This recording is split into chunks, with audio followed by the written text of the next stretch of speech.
शहर के कोलाहल से दूर एक पुरानी हवेली वीरान पड़ी थी। गांव के लोग उसे भूतिया हवेली के नाम से जानते थे। कहते हैं वहां एक लड़की की आत्मा भटकती है जो कभी इस दुनिया से जाने के लिए तैयार नहीं हुई। राहुल, एक युवा फोटोग्राफर, शहर के शोरगुल से दूर कुछ नया तलाशने गांव आया।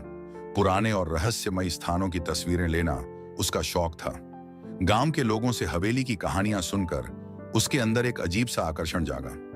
राहुल ने हवेली के बारे में और जानना चाहा, लेकिन गांव के लोग उससे दूरी बनाने लगे। केवल एक बूढ़ा व्यक्ति, हरिहर, ने उसे कहा, उस हवेली में मत जाना बेटा, वहां एक अधूरी प्रेम कहानी है जो अब भी जीवित है। राहुल ने इसे एक लोक कथा मानकर नजरअंदाज किया और अगली सुबह अपने कैमरे के साथ हवेली की ओर चल पड़ा। हवेली की टूटी फूटी दीवारें और झाड़ फूस से ढके गलियारे राहुल को अजीब से आकर्षण से बुला रहे थे। अंदर घुसते ही ठंडी हवा का झोंका उसके चेहरे से टकराया। उसने कैमरे से तस्वीरें लेनी शुरू की। अचानक उसकी नजर एक पुरानी तस्वीर पर पड़ी। तस्वीर में एक खूबसूरत लड़की मुस्कुरा रही थी। राहुल ने जैसे ही उसे छुआ, एक ठंडी परछाई उसके पास से गुजरी। उसकी धड़कनें तेज हो गईं, लेकिन उसने खुद को संभाला। शाम ढल चुकी थी और हवेली में अंधेरा गहराने लगा। राहुल ने बाहर निकलने का सोचा, तभी उसने किसी की धीमी धीमी सिसकियां सुनी। उसने मुड़कर देखा।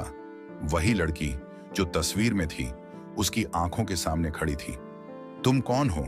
राहुल ने हकलाते हुए पूछा। मैं तान्या हूं। लड़की की आवाज में दर्द और अपनापन दोनों थे। तान्या ने राहुल को बताया कि वह इस हवेली के पुराने मालिक की बेटी थी। उसे अपने एक नौकर से प्रेम हो गया था, लेकिन जाति और प्रतिष्ठा के नाम पर दोनों को अलग कर दिया गया। तान्या ने अपनी जान दे दी, लेकिन उसकी आत्मा अभी भी अपने अधूरे प्रेम का इंतजार कर रही थी।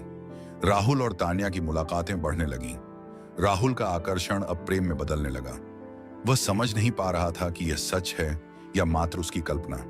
तान्या की आंखों में उसे एक अजीब सी चाहत दिखाई देती, जैसे वह राहुल के माध्यम से अपने अधूरे प्रेम को पूरा करना चाहती हो। एक दिन तान्या ने कहा, राहुल, अगर तुम मुझसे सच्चा प्रेम करते हो तो हमेशा के लिए मेरे साथ रह सकते हो। राहुल असमंजस में पड़ गया।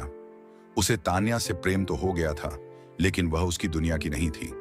गांव के बूढ़े हरिहर को जब इस बारे में पता चला तो उन्होंने राहुल को चेतावनी दी। तान्या की आत्मा को मुक्ति चाहिए बेटा। वह तुझसे प्रेम नहीं, मुक्ति चाहती है। अगर तूने उसके साथ जाने का निर्णय लिया तो वापस कभी ना आ पाएगा। राहुल की दुविधा बढ़ गई। एक ओर तान्या का प्रेम, दूसरी ओर अपनी वास्तविकता। अगली रात तान्या ने फिर से वही प्रश्न किया। इस बार राहुल ने आंसुओं के साथ कहा, तान्या, मैं तुमसे प्रेम करता हूं, लेकिन तुम्हारे साथ इस रूप में नहीं रह सकता। तुम्हें मुक्त होना चाहिए तान्या। तान्या की आंखों से आंसू छलक पड़े। हवेली के हर कोने में उसकी सिसकियां गूंज उठी। धीरे धीरे तान्या की परछाई धुंधली पड़ने लगी और हवेली का सन्नाटा गहराता चला गया। राहुल गांव से वापस लौट आया, लेकिन हवेली की यादें उसके साथ रहीं। उसने सुना कि उस रात के बाद हवेली से कोई सिसकियां नहीं सुनी गईं। ऐसा लगा जैसे तान्या को मोक्ष मिल गया हो।